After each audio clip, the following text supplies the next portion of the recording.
Hello everyone, good morning to all of you. Welcome to logic Pathshala. तो friends, आज की इस वीडियो में देखिए हम कवर करने वाले हैं 28 मार्च की इंपॉर्टेंट करंट अफेयर्स की क्वेश्चंस। इस वीडियो का पीडीएफ आप लोगों को मिलेगा टेलीग्राम ग्रुप से, लॉजिक पाठशाला 16।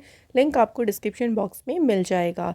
तो आइए फ्रेंड्स, आज के इस इंपॉर्टेंट सेशन को शुरू करते हैं एक मोटिवेशन कोट से। Dreams don't work unless you do. देखिए, ड्रीम्स भी तब तक काम नहीं करते हैं जब तक आप काम नहीं करोगे। तो ड्रीम्स भी जब तक पूरे नहीं होंगे जब आप उस पर काम करना शुरू ही नहीं करेंगे। इसलिए अगर आपने अपनी लाइफ में एक मंजिल तय कर ली है तो अब उस पर आपको काम करना है। उस पर फ्रेंड्स आपको क्या करना है, हार्ड वर्क करना है अपना, और कॉन्टिन्यूटी के साथ में आपको उस काम को तब तक करना है जब तक आप उसे पूरा नहीं कर लेते। तो इतना हौसला रखिए और अपने काम को जल्द से जल्द शुरू करिए। तो चलिए अब बात कर लेते हैं आज के फर्स्ट क्वेश्चन से। पहला क्वेश्चन है, देखिए, Bharat Biotech International Limited has started clinical trials of vaccine MTV वैक ऑन एडल्ट्स इन इंडिया। ये जो वैक्सीन है ये किस डिसीज़ की वैक्सीन है? देखिए, तो जो MTV वैक जिसका अभी देखिए क्लिनिकल परीक्षण शुरू किया है भारत बायोटेक इंटरनेशनल लिमिटेड ने, ये किस रोग का टीका है? तो ये है ट्यूबरक्लोसिस का। देखो, नाम में इसके आ रहा है ना TB, इससे आप याद रखो TB हो गया आपका ट्यूबरक्लोसिस। तो ट्यूबरक्लोसिस की वैक्सीन है जिसका क्लिनिकल ट्रायल्स जो है अभी इंडिया में शुरू हुआ है। This is the first vaccine against tuberculosis derived from a human source by the Spanish biopharmaceutical company, जिसका नाम क्या है, बायोफेब्री। तो एक स्पेनिश देखिए बायोफार्माटिकल कंपनी है बायोफेब्री, उनके द्वारा ह्यूमन सोर्स यानी मानव स्रोत से ही जो है इस वैक्सीन को ड्राइव किया गया है, और ये ट्यूबरक्लोसिस की पहली वैक्सीन है। तो अभी इसका क्लिनिकल ट्रायल चल रहा है, देखा जाएगा कि कितना ही सक्सेसफुल चल रही है, कितना इससे जो है इफ़ेक्टिव है ये वैक्सीन। उसके बाद जो है इसको 100% लेके आया जाएगा। तो कौन सी कंपनी कर रही है ये भी याद रखिएगा, भारत बायोटेक। नेक्स्ट क्वेश्चन देखिए, according to Hurun research 2024 global rich list, which city has rapidly emerged as Asia's billionaires hub and has overtaken Beijing for the first time. तो हुरून रिसर्च की जो 2024 ग्लोबल रिच लिस्ट की जो देखिए पूरी इसके अनुसार अगर हम बात करें, इस लिस्ट के अनुसार कौन सा शहर तेजी से एशिया के अरबपति केंद्र के रूप में उभरा है? सबसे ज़्यादा वहाँ पे देखिए एशिया के बिलियनियर्स की संख्या सबसे ज़्यादा हो गई है उस शहर में, और पहली बार वो बीजिंग से भी आगे निकल गया है। तो इस पे कौन सा शहर आगे निकल गया है? आंसर मुंबई। मुंबई शहर जो है फ्रेंड्स बीजिंग से भी आगे निकल गया, और सबसे ज़्यादा एशिया के बिलियनियर्स की बात करें तो सबसे ज़्यादा संख्या मुंबई में हो गई है। मुंबई इंडिया की फाइनेंशियल कैपिटल है। नाउ यहाँ पे 92 बिलियनियर्स है, यानी 92 अरबपति हैं, और बीजिंग में कितने हैं? 91। तो बीजिंग से भी ज़्यादा हो गए हैं अब मुंबई में। लेकिन ओवरऑल अगर हम कंट्री की बात करें कि कौन से देश में सबसे ज़्यादा बिलियनियर्स की संख्या है, तो अभी भी चीन में भारत के 271 की तुलना में 814 जो है यहाँ पे बिलियनियर्स है। लेकिन अगर हम शहर वाइज बात करेंगे तो मुंबई ने बीजिंग को पीछे छोड़ दिया है और मुंबई इसमें आगे निकल गया है। Next question, the recently the Indian international astronomical union honoured an Indian scientist by naming an asteroid has after his name. What is the name of that scientist? हाल ही में देखिए जो अंतर्राष्ट्रीय खगोलीय संघ है उन्होंने एक भारतीय वैज्ञानिक के नाम पर एक क्षुद्र ग्रह का नाम रखकर उन्हें सम्मान दिया है। अब बात करते हैं कि उन वैज्ञानिक का नाम क्या है। तो वैज्ञानिक का नाम है जयंत मूर्ति। इनके नाम पर जो है एक एस्ट्रॉइड को नाम दिया है इंटरनेशनल एस्ट्रोनॉमिकल यूनियन ने, और इस एस्ट्रॉइड का नाम क्या रखा गया है? जयंत मूर्ति जो है इसका नाम रखा गया है। जयंत मूर्ति जाने जाते हैं अपने space mission, ultra violet astronomy और इंटरस्टेलर मीडियम में जो उनका काम रहा है, यानी उन्हें अंतरिक्ष अभियानों, पराबैंगनी खगोल विज्ञान और अंतरतारकीय माध्यम में जो उनके काम है उसके लिए जो है उन्हें जाना जाता है, और इन्हीं के नाम पर अभी एक एस्ट्रॉइड को नाम दिया गया है, उन्हें सम्मान दिया गया है। यहाँ पे बात करते हैं इंटरनेशनल एस्ट्रोनॉमिकल यूनियन की। इसकी स्थापना कब हुई थी? देखिए 28 जुलाई 1919 को। हेडक्वार्टर इसका है पेरिस, फ्रांस में, और इसके प्रेसिडेंट कौन है? डेब्रा एल्मेग्रीन जो है इसके प्रेसिडेंट हैं। Next question, recently which bank launch flash pay in partnership with NPCI for contactless payments? किस बैंक ने देखिए अभी पेमेंट जो है संपर्क रहित भुगतान के लिए एनपीसीआई के साथ साझेदारी में फ्लैश पे जो है इसे लॉन्च किया है? तो इसे लॉन्च किया है फेडरल बैंक ने, और फेडरल बैंक ने किसके साथ मिलकर लॉन्च किया है इसे? एनपीसीआई के साथ मिलके। अब कस्टमर्स देखिए पेमेंट्स कर सकते हैं अप टू 5,000, मतलब 5,000 की पेमेंट्स जब आप करोगे तो उसमें आपको कोई भी पिन की ज़रूरत नहीं होगी। विदाउट यूजिंग अ पिन आप 5,000 की कॉन्टैक्टलेस पेमेंट कर सकते हो, लेकिन 5,000 से ऊपर की अगर आप पेमेंट करोगे तो उसमें आपको पिन की ज़रूरत होगी। तो यही फ्लैश पे है जिसको शुरू किया है फेडरल बैंक ने। फेडरल बैंक की बात करें तो फेडरल बैंक की स्थापना हुई थी 1931 में। हेडक्वार्टर इसका है अलुवा केरला में, और इसके एमडी सीईओ हैं श्याम श्रीनिवासन। एनपीसीआई देख लीजिए, एनपीसीआई का पूरा नाम है national payment corporation of India. ये रिजर्व बैंक ऑफ इंडिया का एक इनिशिएटिव है और इसको शुरू किया गया था 2008 में। हेडक्वार्टर जो है एनपीसीआई का है मुंबई महाराष्ट्र में। नेक्स्ट क्वेश्चन देखिए, according to the report Brand Finance Insurance 2024, which insurance company has emerged as the strongest insurance brand globally? So यहाँ कौन सी रिपोर्ट की बात हो रही है? Brand Finance Insurance 2024 report. इसके अनुसार बात करें कौन सी बीमा कंपनी है जो कि विश्व स्तर पर सबसे मजबूत बीमा ब्रांड के रूप में उभरी है? तो सबसे स्ट्रॉन्गेस्ट ब्रांड की बात करें कौन सी कंपनी बन गई है? एलआईसी। पूरा नाम है इसका life insurance corporation of India. So LIC world की स्ट्रॉन्गेस्ट इंश्योरेंस ब्रांड जो है बन गया है। एलआईसी जो है इसकी स्थापना हुई थी 1 सितंबर 1956 को। हेडक्वार्टर इसका मुंबई में है और एलआईसी के चेयरपर्सन है सिद्धार्थ मोहंती। नेक्स्ट क्वेश्चन है, Somendu Bagchi has been appointed as India's next envoy to which country? So देखिए किसकी बात हो रही है यहाँ पे? सोमेंदु बागची।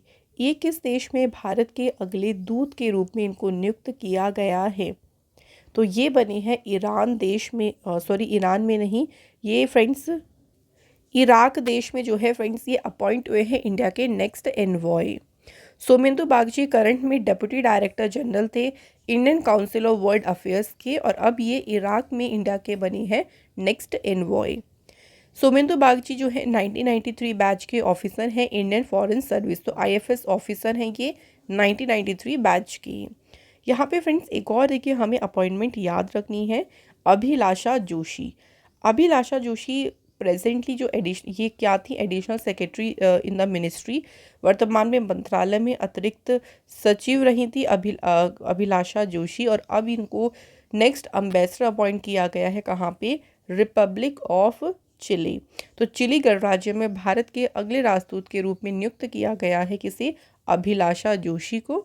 ये 1995 बैच की आईएफएस ऑफिसर हैं। अब बात कर लेंगे कुछ अपॉइंटमेंट्स, कुछ फॉरेन अपॉइंटमेंट्स की बात करते हैं। चलिए, तो देखिए director of independent evaluation office of the world banks global environment facility, तो इसके जो डायरेक्टर अपॉइंट हुई हैं उनका नाम है गीता बत्रा।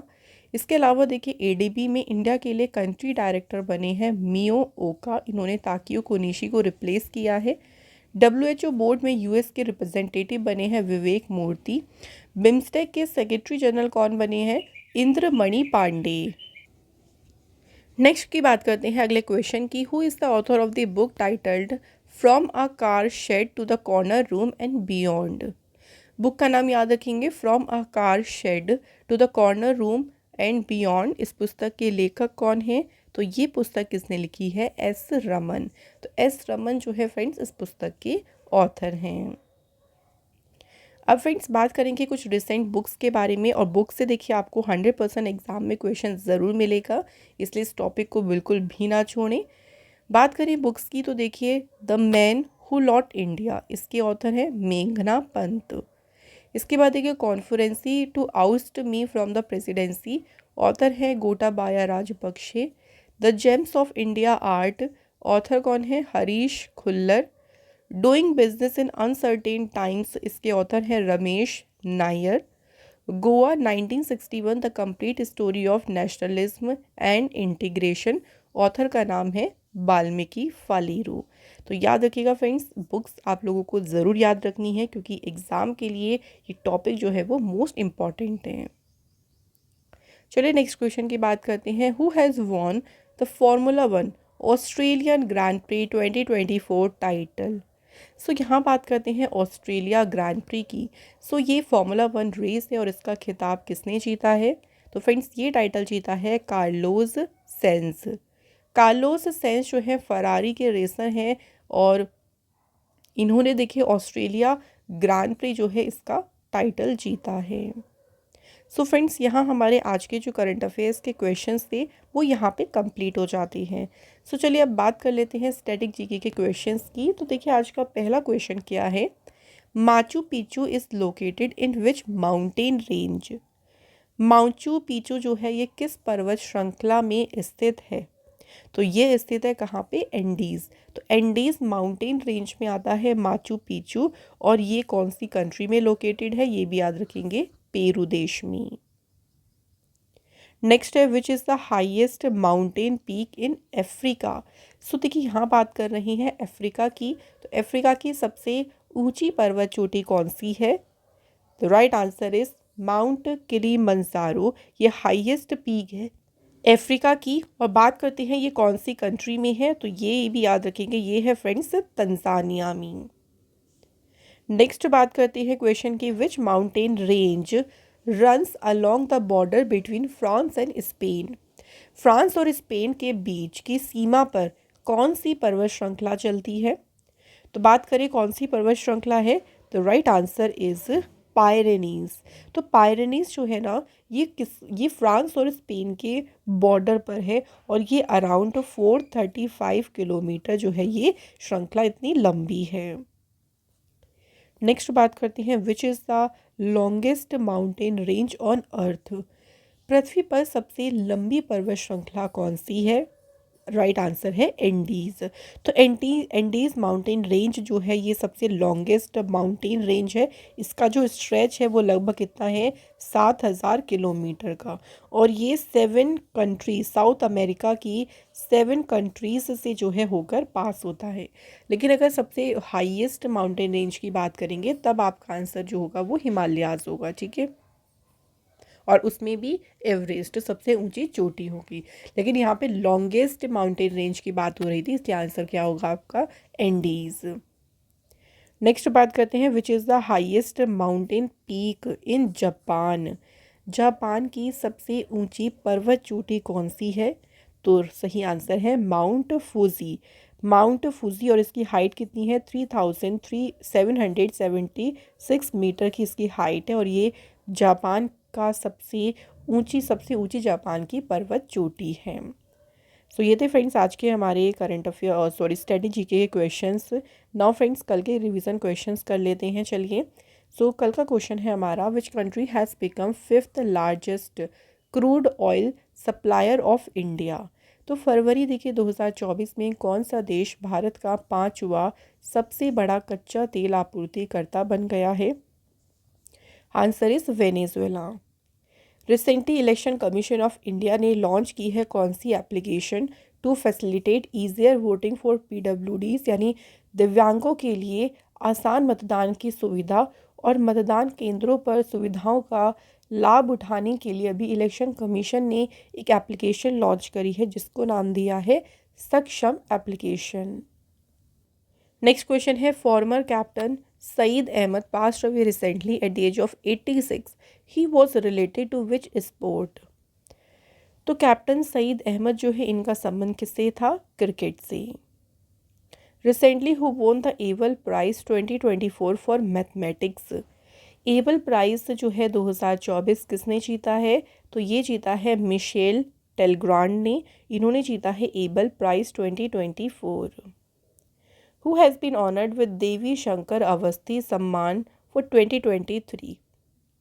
तो देवी शंकर अवस्थी सम्मान से सम्मानित किया गया है निशांत को। और इनकी बुक का नाम भी याद रखेंगे, इनकी बुक का नाम क्या है? कविता पाठक आलोचना। तो फ्रेंड्स इस बुक के लिए जो है उनको देवी शंकर अवस्थी सम्मान से सम्मानित किया गया है। Next, who translate the first Magahi novel Phool Bahadur into English? तो इसे इंग्लिश में ट्रांसलेट देखिए किसने किया है? तो इसको ट्रांसलेट किया है अभय के ने। इसको इसको ओरिजिनली किसने लिखा था? अगर बात करें तो ओरिजिनली इसको लिखा था जयनाथ पति ने, और इसको इंग्लिश में ट्रांसलेट किया है अभय के ने, और नाम क्या दिया है इसे? फूल बहादुर। नेक्स्ट देखिए, who won 2 gold medals in Indian masters national badminton championship 2024? ये चैम्पियनशिप कहाँ पे हुई है? तो ये हुई है फ्रेंड्स कहाँ पे? पंचकुला में। और इस चैम्पियनशिप में 2 स्वर्ण पदक किसने जीते हैं? नाहिद दिवेचा ने फ्रेंड्स इसमें जीते हैं 2 गोल्ड मेडल। सो यहाँ पे हमारे सभी जितने भी क्वेश्चंस थे वो तो हो गए हैं कंप्लीट। सो अब बात करेंगे, पहले कल के टेस्ट क्वेश्चन को डिस्कस करेंगे, देन उसके बाद आपसे 2 हम टेस्ट क्वेश्चन पूछेंगे, उनके आंसर आप कमेंट करके बताना। कल का पहला क्वेश्चन क्या था? एशिया की सबसे लॉन्गेस्ट रिवर कौन सी है? तो ये है रिवर यांगतेज। इसके बाद दूसरा क्वेश्चन था कि रिवर गंगा को बांग्लादेश में किस नाम से जाना जाता है? तो गंगा को बांग्लादेश में कहते हैं पद्मा। सो फ्रेंड्स दोनों क्वेश्चन के आंसर आप सभी ने बिल्कुल सही दिए हैं। आज के हमारे कमेंट हैं Pratyusha Desh and Parvesh Sheikh. So thank you friends, आप दोनों का बहुत बहुत शुक्रिया। और ऐसे ही देखिए जो भी हमें आंसर कर रही हैं, बहुत अच्छी बात है, आप लोग ऐसे ही टेस्ट क्वेश्चंस को अटैम्प्ट ज़रूर किया करें। तो अब बात करते हैं देखिए आज के क्वेश्चंस की। पहला क्वेश्चन देखिए, which is the highest mountain in North America? So अगर बात करें उत्तरी अमेरिका की, उत्तरी अमेरिका का सबसे ऊंचा पर्वत कौन सा है? और दूसरा क्वेश्चन देखिए पूछा है, which mountain range separates Europe from Asia? कौन सी पर्वत श्रृंखला है जो यूरोप को एशिया से अलग करती है? तो ये हमारे 2 क्वेश्चन हैं आज के, इनके आंसर आप कमेंट बॉक्स में ज़रूर बताएं। और इसी के साथ देखिए डेली करंट अफेयर्स का सेशन फ्रेंड्स यहाँ पे कंप्लीट होता है। और फ्रेंड करंट अफेयर्स जो है ना वो आपके देखिए जितने भी कॉम्पिटिटिव एग्ज़ाम्स हैं, चाहे आप एसएससी की तैयारी कर लो, रेलवे की कर लो, कोई भी स्टेट एग्ज़ाम की कर लो, बैंकिंग कर लो, उन सभी में करंट अफेयर्स आना ही होता है, क्योंकि सभी में एक सेक्शन होता है अलग से करंट अफेयर्स का। इसलिए इस टॉपिक को बिल्कुल भी आपको नहीं छोड़ना है, आपको ये टॉपिक अपने एग्ज़ाम के लिए 100% तैयार करके रखना है। तो करंट अफेयर्स को डेली के साथ साथ वीकली मंथली भी रिवाइज करते रहें। तो इस वीडियो को करते हैं फ्रेंड्स यहाँ पे एंड।